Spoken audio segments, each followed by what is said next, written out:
is a presentation of Real Wise Productions and Comey Media Incorporated.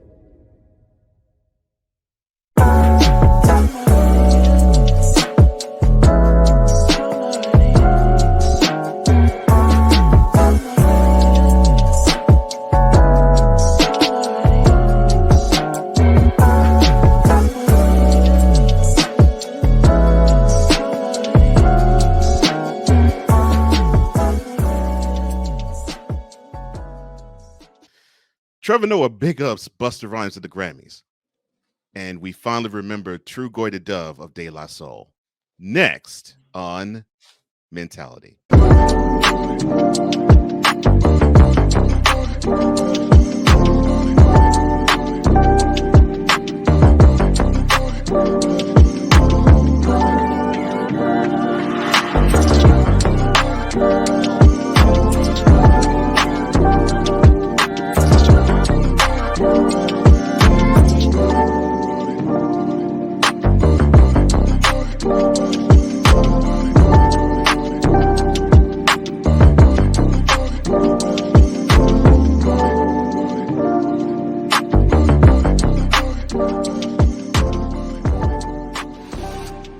Welcome to another edition and installment of Mentality, the place where we are iron sharpening iron in the realm of love, mental health, entrepreneurship, and brotherhood.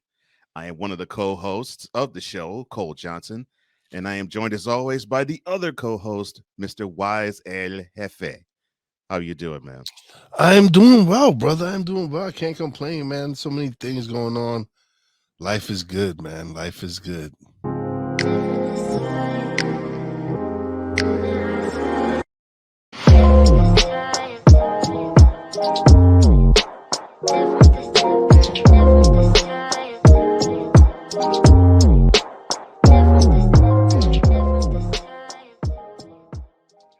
Now, this is where we touch on news that affects men, because this is a program for men, about men, and toward men. And this focuses on the effect of George Floyd in the boardroom. So the S&P 100 has said that the greatest progress has been made among Black men in the realm of being CEOs in companies ever since his death, which, of course, was around the end of May in 2020. 14 Black men have been named executive officers in 2020. And 2 years later, 19 of them were increased by more than a third in terms of their pay.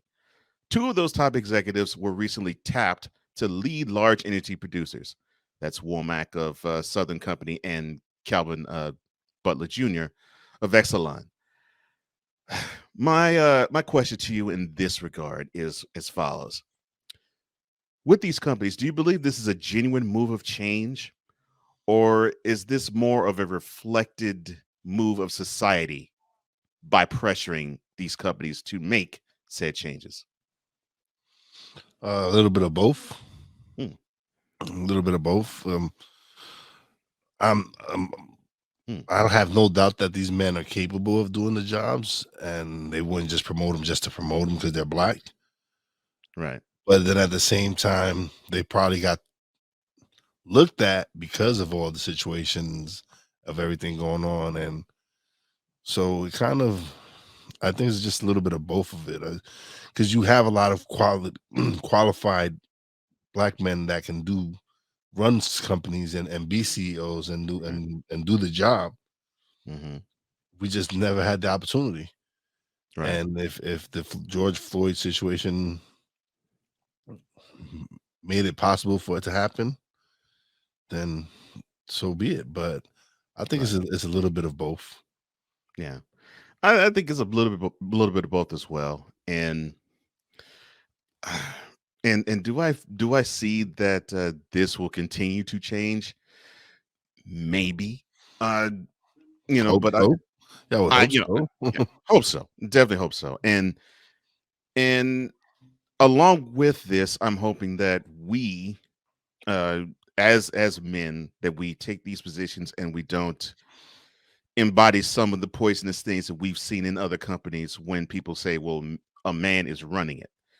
I hope that we have learned, compassion toward, toward others when we get to the position of leadership, which of course, one of the reasons why we as men are supposed to actually be the way we are is that not only do we show strength in times of trouble, but we also show compassion in times of need. And if you can combine the two, that is when you could be the most effective of leaders. And hopefully that we're seeing that change reflected with these men who are being promoted to these high end or high or higher up positions. We shall see. Hopefully that it will be something that will be reflected as a change outside as well as inside with the people who are qualified to do the job. Now, this is a good news, bad news type of situation. The good news is cancer deaths amongst the U.S. Population is declining. The bad news, though, is prostate cancer is making a rise in this at the same time. Now, they say that the rate of cancer deaths continued to decline ever since 1991. It's an estimated of 3.8 million lives saved during, according to the American Cancer Society. But they say that the individual trends within the overall success story, it highlights the struggle to find the best ways to prevent and detect and treat cancer for all Americans, chiefly amongst them prostate cancer. And guess who suffers mostly from prostate cancer? Yes, people who look like us. Yes. So my question to you with that is, hearing this news, what does this signal for you? I need to go get checked out. Like, you know what it is, man. Yes, sir. And I'm actually due for my colonoscopy soon. Mhm. That's something in our community that's men, for some reason, men find it embarrassing that they need to go to get a colonoscopy or go get checked out because they associate with them going to through your colon, they have to go through your butthole, and then all the. It's just stupidness, man. It's stupidness on our part. It is. Go get checked out. Once Mhm. you put, listen, once you're over 40, definitely go check out. At first, at one point, it was over 50. Right. Once you reach your 40s, I suggest you go check it out. It's listen. All you're doing is helping prevent it from affecting you. You Yeah. never know. It might come and you might catch it detected early, but Right. definitely get yourself checked out. Yeah. Yeah. Yeah, definitely annual checkings is definitely necessary. I mean, women have to do this with mammograms every year from the age of 40 on up. And yeah, I remember hearing it when I was approaching 40 from the time I was 38. And I would hear this said to me personally every month for that 2 year span until I turned 40. You're gonna have to do annual check. You have to do an annual checkup. You know that, right? You know that, right? You know that, right? So yeah, my most recent one was December, and everything checks out fine in that department.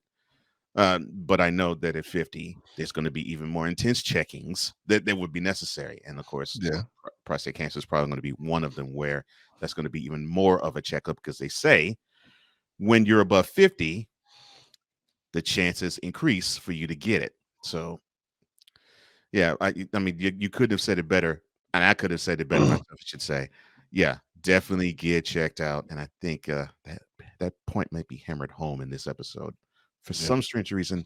I don't know why I say that, but I agree. Early detection is definitely necessary because of continuous checkups. Definitely. Now, this story is interesting. So they did a mouse study, and this mouse study was done to find a short-term birth control pill for men. Oh, okay. So researchers think that they discovered a way to create a contraceptive pill for men by inhibiting an enzyme that's key to a sperm's ability to swim. Now, They say if proven to work in humans, such an approach would be a tremendous advancement for the field. But here we are in an era where we keep hearing a lot of erectile dysfunction type of things, and we see pills for that. Now we're possibly going to see pills for the opposite direction. All right. If such a pill comes out in the market, would you take it? No, but Nick Cannon does.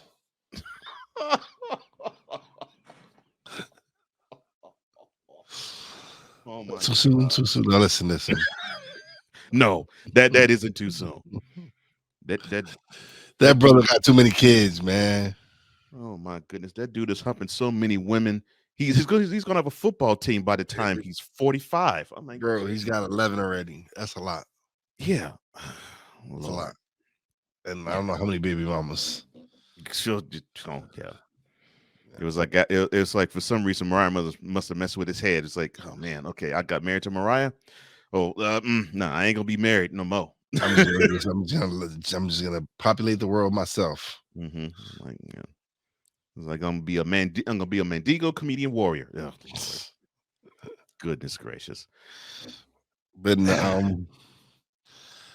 there's some men that need to take it, man. Like, yeah, there are some men out there that should not be producing mini dems. Mini dems. Yeah, Nick Cannon's one. Yeah, Nick Cannon's one. Antonio Cromartie is another. But listen, he can afford to take care of him. So yeah, as long as that's off the table, that's fine. And yeah, both of them can. So. Okay, so all right. So it's funny that we talk about this, right? Mm-hmm. Because I was just read an article, and there's this TikToker. She has 11 kids. Oh Lord! By 8 different baby daddies.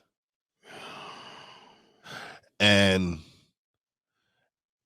they, of course, TikTok was really, really abusive or whatever you want. They just laid into it because she has 11 kids and she has 8 baby daddies. I'm not to judge. I'm not one to judge, because we just brought up Nick Cannon, and he has 11 kids, and God knows how many baby mamas he has. Mm-hmm. But it's a double standard. Yeah, it is a double standard. It is. On this show, it's not, because I will say this. This show's all about men's, but yeah, that's right. Because I will say this straight up. The woman that's showing, that's what we were saying.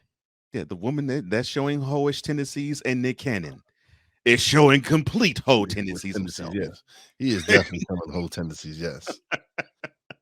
I'm like, oh my gosh. But the thing is, she wants to have like 19 more.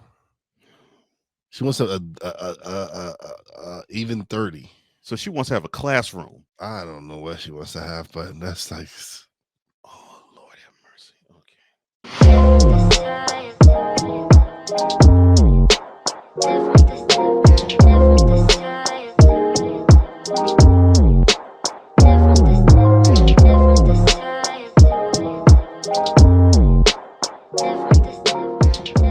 We're just getting started. Mentality will return. Alicia. You can't hold somebody to that standard if you haven't voiced what you want and what you're needing from that. Mika. If you're not communicating expectations, you're waiting for your feelings to be hurt. Nicole. Yeah. A lot of people don't want to take the time out to be alone and to get themselves together. Ivan. You got to be willing to work through stuff. And from the jump street, y'all done had problems. Maybe you don't need to be working through those. BS3 Network proudly presents Queen 3 and King podcast. Live every Tuesday at 7 p.m. Central.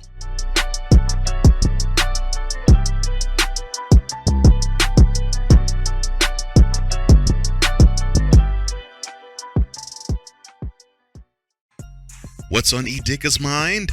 A and B, I'm going to see my way out of it. Because why? I don't care.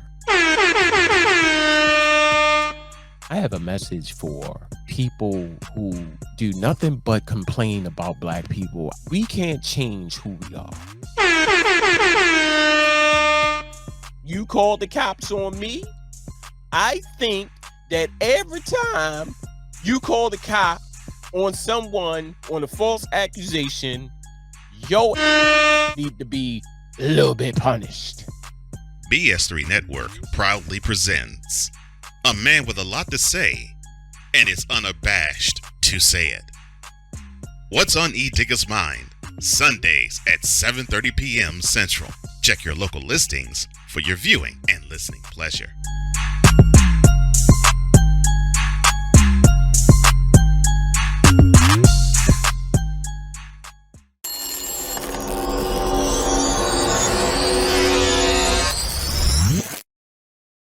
Welcome back to Mentality, a show that is made for all men. With Wize and Cole, I'm Cole Johnson, and now I get to talk about someone that I hold very near and dear in terms of you gots to be kidding me, and that is Chicago's own Robert Kelly, otherwise known as R. Kelly. Now, why we're talking about R. Kelly here? Well, welcome to the debut segment called Standing in the Gap.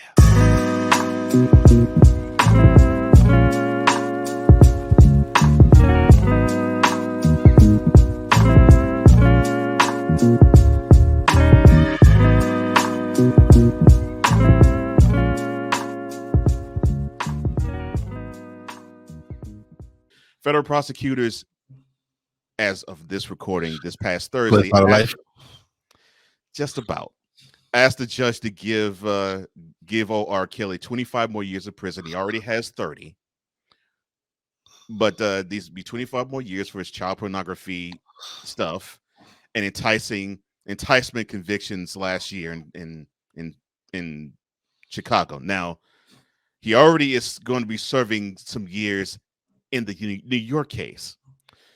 Now, he's 56. He wouldn't be eligible for release until he's 100 if this were to happen.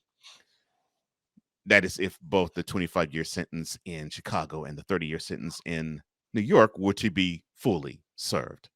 Now, in their sentencing recommendation filed this past Thursday in U.S. District Court in Chicago, the prosecutors described R. Kelly's behavior as sadistic, calling him a serial sexual predator with no remorse who poses a serious danger to society. And they say they want to say that the only way to ensure that he does not reoffend is to impose a sentence that will keep him in prison the rest of his natural born life. Now, I bring up this subject matter because I look at him as one of those cautionary tales for what we did not do as a community. So before I even get to that part, what are your overall feelings about the one I call Robert Kelly? Okay. So let's be honest. He ain't the only one. This I love you for this. Even when I was growing up, man, the dudes on my street, the hustlers on my street had all the young chicks loving them. Mm-hmm. And then the young chicks they wanted the older guy who had money and stuff like that. Mm-hmm. So I can't see what he sees in little girls because me personally, I love older women.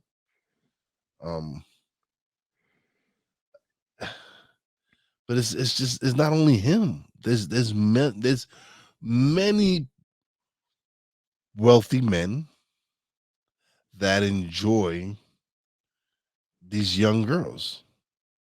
It's come on, look how many politicians, celebrities, Leonardo DiCaprio, one of them, 40-something-year-old dating a 19-year-old.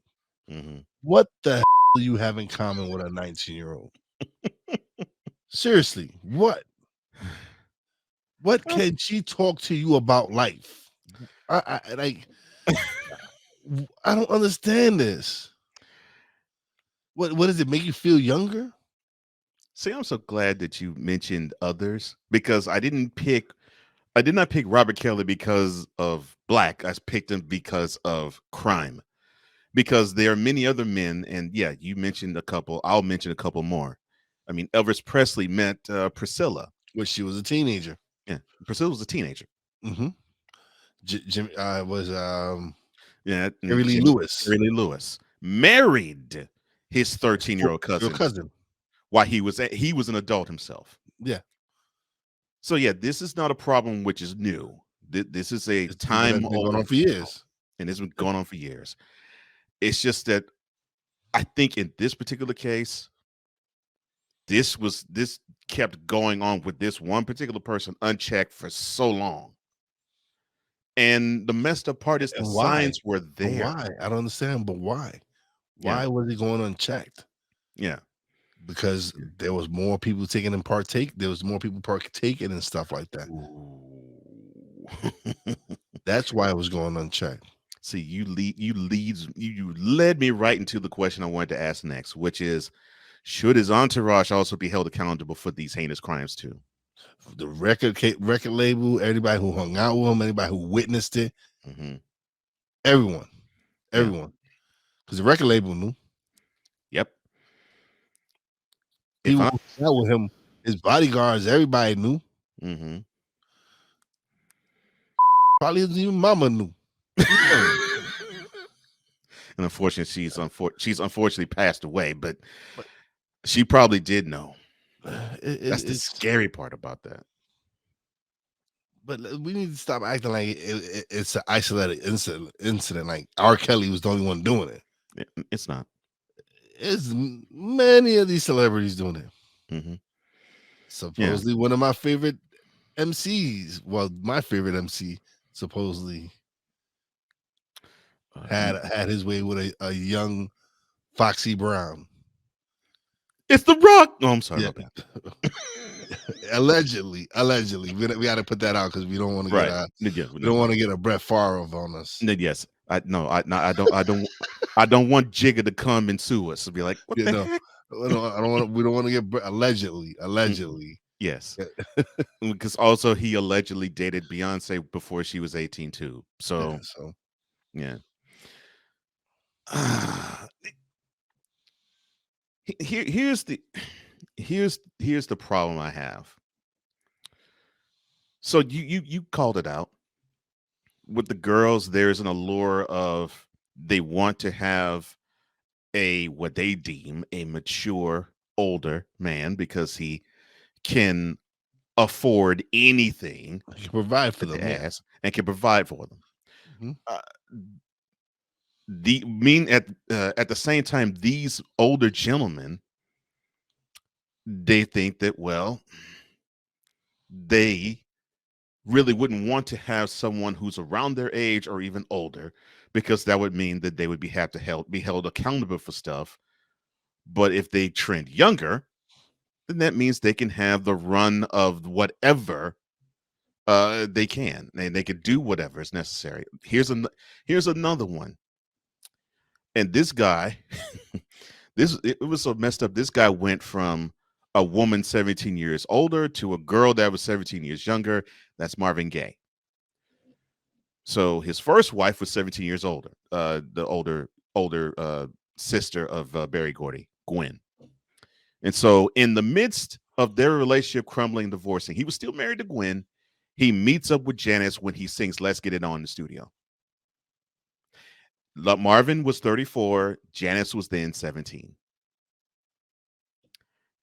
And it's been told that they went out and they even had sex before Janice turned 18. Now, mind you, just to set the stage, when he did Let's Get It On, he recorded it probably about like late winter, early spring 1973. So just to give you the understanding of the landscape of things, that was there, and it was, and she got a chance to be in the studio because she was a daughter of an executive who was a friend of the person who co-produced the Let's Get It On album which was Ed Townsend. But yes, this is not an isolated incident, and this isn't something that just happened only between 1994 and now. No, this has been going on. Yep, it has. It has. So then I have to ask this. I have to pose this. So we see this going on. We're probably seeing this going on today. I can't say I'm seeing it personally right now because I just simply don't affiliate with idiots like that. Yes. But if there was someone who did, how can we better protect our teenage and even pre-teenage girls as men? Because you almost have to say you have to say pre-teenage in the case of R. Kelly, because in the documentary of Surviving R. Kelly, he was running into girls as young as the age of 12. But the crazy thing is, because it's not funny, the crazy thing is people are feeding these girls to him. People in these girls' families were feeding these girls to R. Kelly for money. Mm-hmm.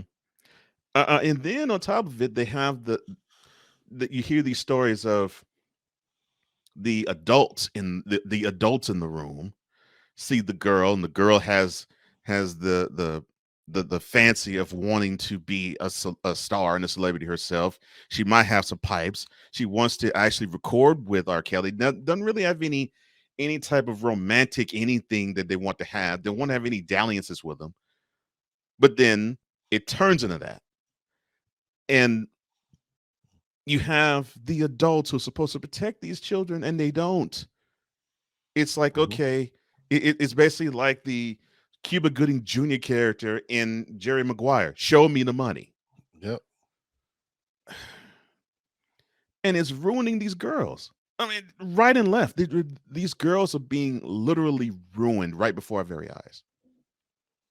And we wonder why we hear so many women say men are dogs, because not only are they feeling this way from the male, the adult male who is having inappropriate sex with her, but the friends of this guy and and supposedly the male figures that's supposed to be the ones protecting her or having her slip down the slide to this debauchery. Yeah. And that's what I find utterly disgusting. And I'm like, man, we got to protect these girls. As men, we have to protect these girls, because they don't supposed to run into that type of danger. That's why we were created. We're created to protect that from happening. And I'll say this, we, in a collective general sense, have completely dropped the ball and failed. And it's unfortunate that's the case.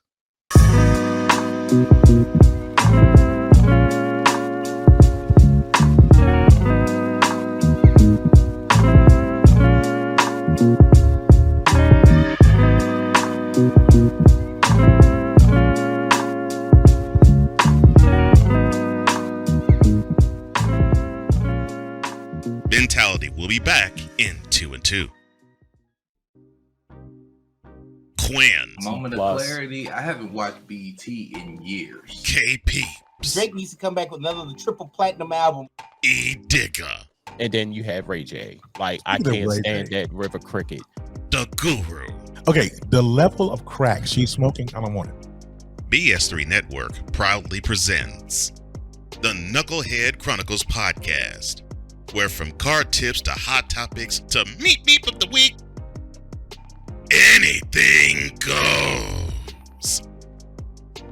Live every Sunday at 2:30 p.m. Central.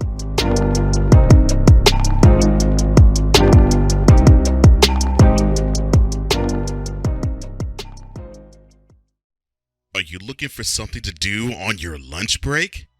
Well, there's a show on the BS3 Network that has only 4 words to say to you. We ready. We ready. We ready for y'all.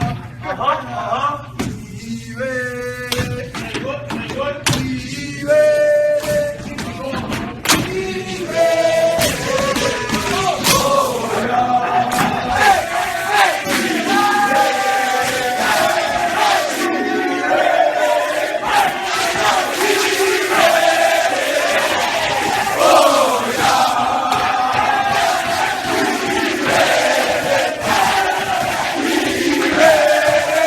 The Lunch Break with AJ, powered by JM&E. Live weekdays at noon Central.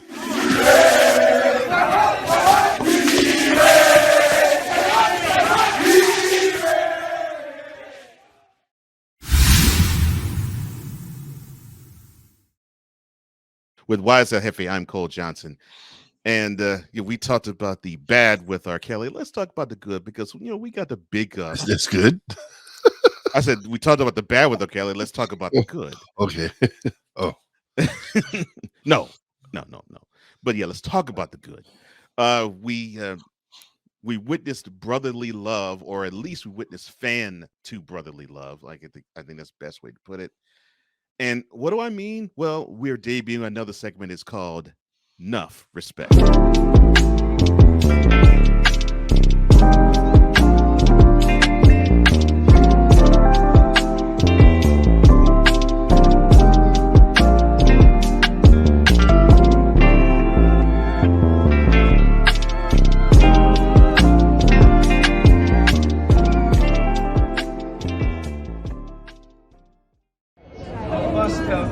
What it is right now. What it is right now. What it is right now. What it is right now. And let me tell you what it is right now. Let me step up and handle my biz right now. Did you see this match tonight? Did you see this match tonight? Thank you. Yes, that was everything. That was everything. Thank you, Travis. Because we both Travis. You know, that's what I'm talking about. That's what I'm talking about. Right now, I didn't even know that. I didn't know that. I was his biggest fan. I didn't know that. And then I read. We didn't even have the internet back then. Word. I had to find that old school. Trevor Smith Jr. Trevor Smith Jr. Yes. I am Trevor Smith Jr. That's right. Proudly. That's right. I was like, I'll be his backup whenever he needs it. Whenever he needs it. Right here. If Splip is busy, you call me. You know that. You call me. Hey, yo, we keeping it coming, keeping it moving, keeping it wild, and we getting the paper. Let's keep it Cheddar stacking and piling, and now we happy and smiling, because now we living good. Doing it is how we be moving it in the hood. Wrong with me and my doubling one, double the biggest. Turning you up, one for my no doubt. Keeping it busy, make all my women all shine. You make you take up and see through. While you picking around the corner, baby, I see you. Tell me what you gonna do. I'm telling you now, I'm gonna have you running until your drop. Take me up and down. Yo, let me take you to the top. You never stop, my. All my up in the front say, oh man, thank you. Always, bust a bus. Yeah, that took place at the Grammys. Trevor Noah just straight up acting like a fan, but doing it in a man way, big upping Busta Rhymes. That was one of the greatest expressions of brotherly love I've seen in quite some time. It just goes to show you celebrities can be fans as well. Yeah, and that was really refreshing. I was like, cool. Here's a celebrity being a fan of someone that I highly respect, because I highly respect. I'm a big Busta Rhymes fan. Yeah, I love Busta Bus. So besides Jigga, besides Hova, what rapper would you be like this toward? Ooh. Busta definitely. Yeah. Nas. That's a good one. That's a good one. Fat Joe. I got enough respect for Fat Joe from where he comes from. The funny thing is, I like his music, but I love his energy more than I love his music. I like his music. You know what? His music has evolved. From Flow Joe to Make It Rain and Lean Back and all that. So right. Yeah. So yeah. Huh. But I'm sure there's quite other. Yeah. Like Al definitely would be, because I remember hearing Bad for the first time. Oh man. Wore that tape out. Yeah. I remember that video, just the beginning of it. And then at the end, when he goes over the radio and talking about, so it's so much. There's so many moments that and so many musicians, because hip hop artists are musicians. They are. that Kane, Big Daddy Kane would definitely be one of them. Same with me. Kane would be that way, especially how he's such a huge hip hop fan himself. Yeah. Oh man, yeah. I would definitely be that way with Kane. So Kane definitely would be one of them. It's just so many to name. Ooh, man. You named about 3 that I would do the same too. LL, Nas, and Kane for sure. Busta definitely. For me, Chuck D for sure. I'll definitely do that. Yeah, I can't. Yeah, see, that's what I'm saying. That's someone that's telling me. Because even your hometown boy, Scarface. I can't forget. The Diary is one of my top 5 albums of all time. The Diary, it to me is a class. It's one of the classics of hip hop. So that, like I said, is one of my top 5 albums of all time. He's another one I definitely do that too, because he's a down to earth brother. I didn't get a chance to meet him yet. I came close to, but I didn't get a chance to really meet him. But yeah, down to earth guy. Yeah, and I definitely would be. Yeah. Scarface would definitely be one. Yeah. To see Chuck D, KRS. I definitely do that with him. Rakim. Oh yeah, the God. Yeah. God MC. Yeah. Who else? I probably, if Tupac were alive, I probably would do it with him. I'm a Biggie guy, so it would be Biggie. I'm both. I like Pac. I like Pac. But I'm a Brooklyn boy. Of course, you got to rep for Brooklyn. Yeah. So, but I wouldn't say I'm not saying I wouldn't act that way if I was met Pac either. But no, Pac, I love Pac. I love his music. But it's like what you said with me. I have a special kinship to Scarface because he grew up in H-Town, so did I. I totally understand that. You grew up in Brooklyn, so did Biggie. I totally understand that. Especially when you got somebody who can speak or who spoke to the exact conditions you lived in. Oh yeah. How could you not? Totally understand that. And yeah, I love Biggie. I can't listen to You Can't Stand the Rain because I would listen to Biggie's verses for an hour. Oh, that was one of the fire verses on that. Yeah. I know who I would do that with. I probably would do it with Tyson if I met him. Oh, I think yeah. And it wouldn't be I'd be scared of him. It'd be like I'm in awe of him because it's like because I understand the dude's a warrior, but the one thing that I really love about him is that he has such an expansive knowledge of so many different things. And it would be like, okay, pick the topic. Obviously boxing, but pick the topic. History, and in your realm, weed. Because he grows marijuana and sells it. Hot boxing with Mike Tyson, yeah. So podcasting. I mean, you just go with so many realms with him. I probably would have to if we record it. I probably had to say, look, Mike, can we turn the recording button off real quick?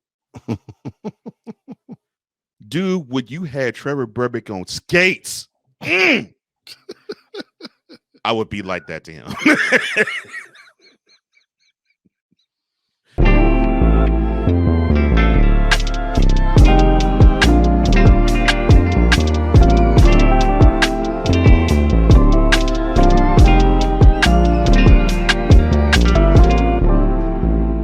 Later, we will have Thoughts from the Throne. This is Mentality. There's a 100% chance of a laugh thunderstorm. 4 men with different viewpoints take a movie, show, or documentary and review it uncensored, unfiltered, uncompromised, with no holds barred. Join BS3, Wilkes, King Doc, and H-Rap B as they take on Hollywood their own way. BS3 Network proudly presents The Forecast, where H-Rap B always predicts. If I owe you something, I ain't got it. And if you need it, Get it from God. Live every Monday at 8:30 p.m. Central. Check your local listings for your viewing and listening pleasure.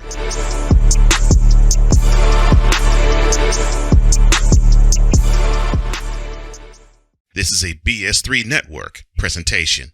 Politics. They'll write the law, but they'll enforce it differently. Is that going to apply both ways? Religion. God never said that we can't reason together. Matter of fact, he said, let us sit and reason together. Relationship. I believe that everybody wants and needs somebody. From a man's perspective. They say, girls, if I put some polish on that and get him to buy some different clothes, girl, he could be a winner chicken dinner. Join the thought engineer. There's nothing wrong with me developing my piece and you developing your piece, but understand the goal is to come together. And comedian John Yogi. Negro, I don't need you putting on no chapstick up there in the pulpit. You do that over there in your chair. Get ready for Man Talk Monday. Live every Monday at 7 p.m. Central.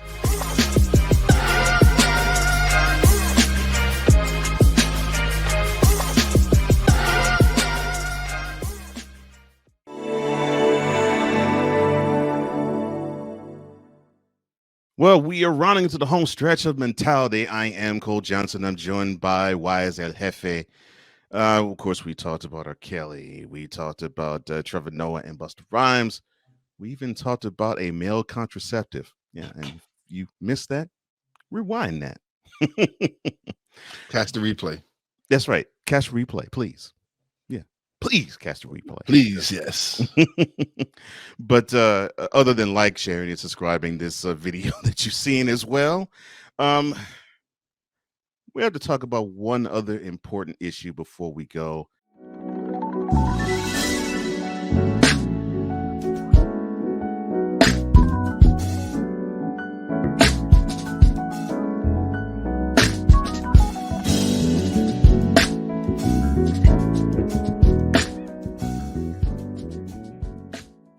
Now, I remember the first time I heard his voice. It went plug one, plug two, plug one, plug two, plug one, plug two, plug one. Now, of course, in that case, he was plug two. Yep.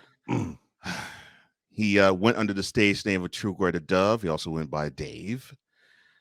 And he unfortunately passed away on Super Bowl Sunday at the age of 54. And I knew that he went to school in Long Island. That much I did know. I did not know that he actually was born in Brooklyn. I didn't know that.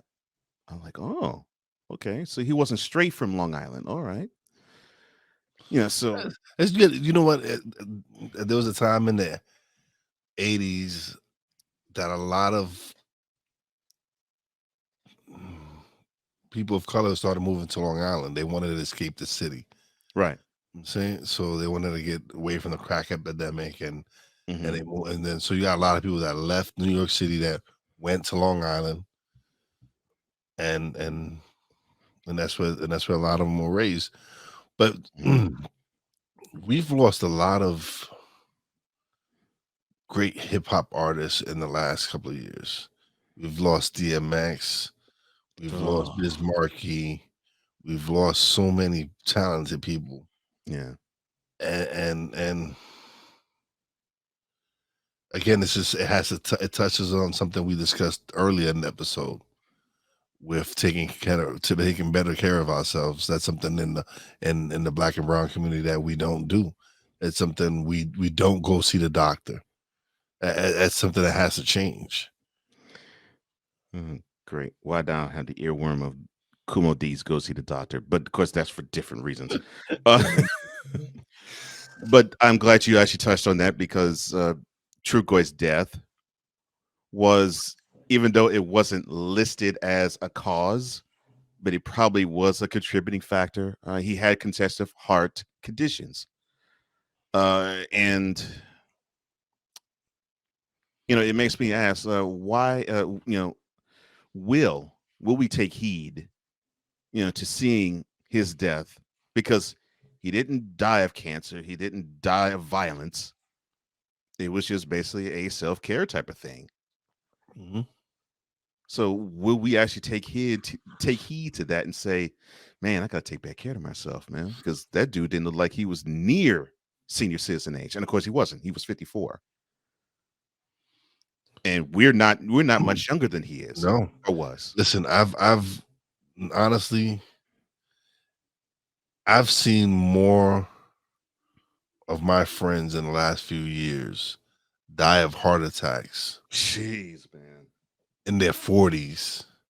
When you would think that when growing up, a lot of the people that died of heart attacks was in 60s, 70s, 80s. Mm-hmm. Right.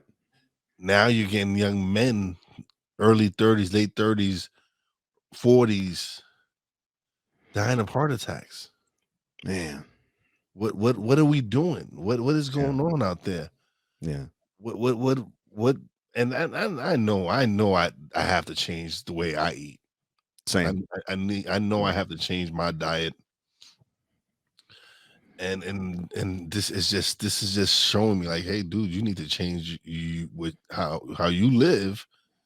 And I go to the doctor. I make sure I go take my annual physical and stuff, but it's just my eating habits. I have to change them. Yeah. And I have to do some more exercise. And I don't mean I gotta go to the gym 5 hours a day. No, there's simple exercises I could do that'll help me. Yeah. Yeah. And I'm calling myself on the carpet. I got to do the same, both with the eating habits, which I tried to turn a corner on. Like last night I had salad. I'm trying to turn a corner on that. And the exercising and yeah. Yeah. It's something we know we need to correct. But when are we gonna do it? Yeah. I'm saying we wait until we have a real serious scare to change it. Yeah. Or do we change it now? Yeah. Because I can actually tell you, man, because my mind was all about, okay, Super Bowl is later on today. That day, I mean. All right, I'm geared up for it. And then it was like sometime early in the afternoon, one of my boys said, man, Trugoy passed away. I was like, what? Like, no, you can't be talking about Plug 2. You can't be talking about no. I'm like, oh man. And then of course I, read up more on his stuff, and I was like, oh man, he suffered from congestive heart condition for years. I'm like, Yeah. So yeah, I pretty much know what that's about. Well, okay. Well, I don't have to ask how his death will impact you, because you pretty much said it. So did I, and I'm thinking the same thing. With DMX and Biz. And I'm like, man, these dudes are barely 50. And we're getting there, and we're getting there, and we're getting and there. that should really be a wake up call for us. It should really be a wake up call for us. And Sunday was for me. And I think that's why I wanted to put it in here. Sunday was that for me. I was like, this dude is maybe 5 years older than me. And he looks similar to me. And he body size and everything, yeah. But body size and all. Size and all. And dead. I'm like, doggone. Okay, I got to change. I got to. Yeah. I mean, it put that thought in me right then and there, and it's been with me. I won't call it a pall, but that thought has been with me ever since Sunday. Yeah, ever since Sunday. But to, I guess, make it a little more lighthearted, if you had to think of your favorite song from De La Soul, what would it be? Because there's so many for me too. Oh man, I don't even know, man. Like, there's so much. Like, I gotta. Yeah, that's a good question. That is a good question.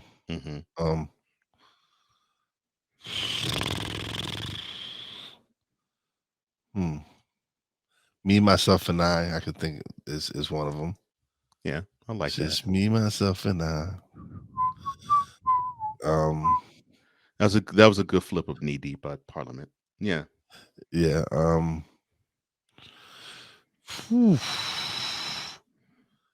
I don't think Buddy was their song, but I think that's just more of a native tongue song. Yeah, they get credit for being the main artist for it, but it really wasn't a De La song. You're right. It was a posse cut. It was a native tongue song. Yeah. But it was cool. They got so many hits, man. Like they just got so many songs that I enjoy so much. Mm-hmm. Definitely enjoyed. Dave Trugoy, which was yogurt spelled backwards. I like that. My man, thank you. Thank you for showing a brother who was then in Southwest Houston. Thank you for showing me that you can be yourself, be unapologetically me, and it's still good. That's what you showed, and I love you for it. Thank you. Thank you, man. I can't say anything else but thank you. Thank you for your life, because guaranteed it was well worth it. Thank you, brother. Cheers to you.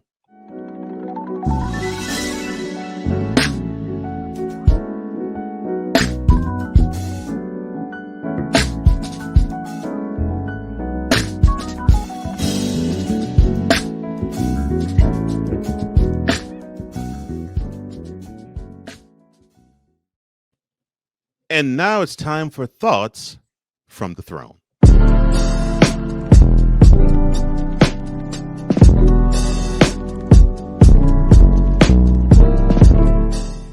All right, so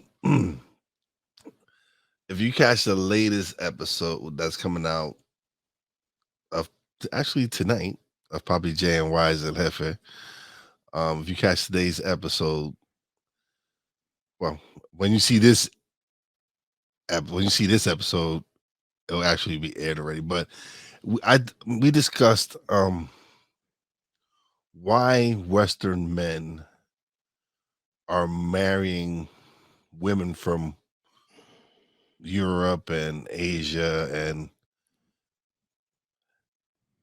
and not marrying Western women.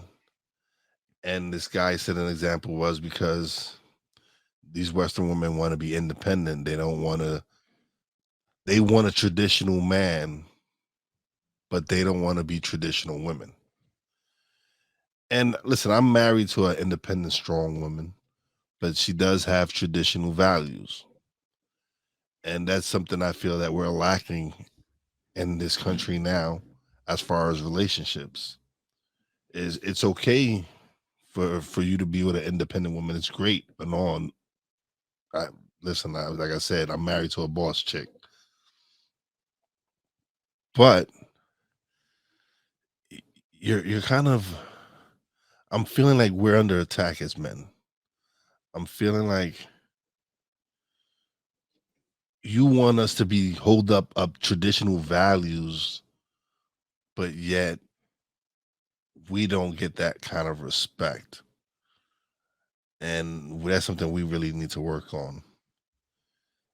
I have no problems with boss chicks. I don't have no problems with, like I said, I'm married to one.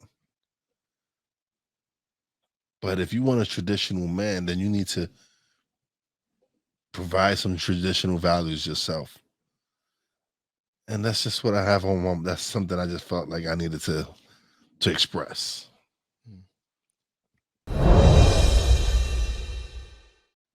I just kept getting hit with a lot of grief, and seeing Trugoy's death, it reminded me of a death of another friend of mine. He was the type that he would big up anything that you did. He was the biggest cheerleader of anybody. I mean, if you were a good, sound mind, body, and spirit, he would embrace you with his whole heart and body. And when I first met him, I thought this cat was strange and weird. But I had to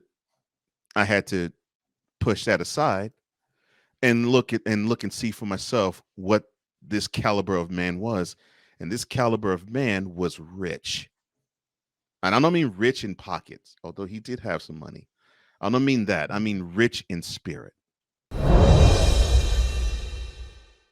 When I got the news of his death, it was a shock to me because he fell under, I think it was due to a heart attack, and he was at the hospital, but everything seemed to be fine from what we understood. And then all of a sudden, 2 days later, we hear that he died from pneumonia. It was a shock to my system.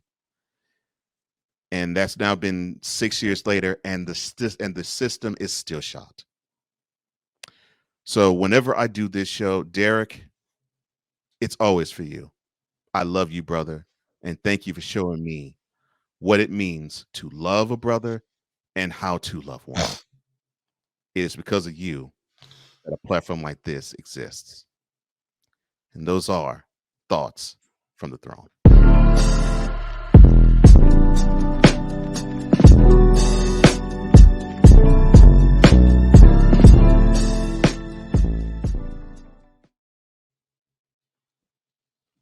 All right, sir. Anything else before we head on out? No. I thought it was a pretty good show today. I think it was a pretty good show too. And yes, go ahead and check out Poppy J and Wize. They come on every Friday, 9 Eastern, 8 p.m. Central, on the BS3 network. You can probably catch it on the BS3 network YouTube channel as well. Yeah, and you will do yourself a huge service if you did. Definitely. And that's all the time we have. Thank you so much for joining us. Thank you for liking and sharing and subscribing and telling a friend about this show that is for men, about men, and directed toward men. For Wize El Jefe, I'm Cole Johnson. And as always, in parting, our secret technique is that we always speak with mentality. See you next time. That's 100.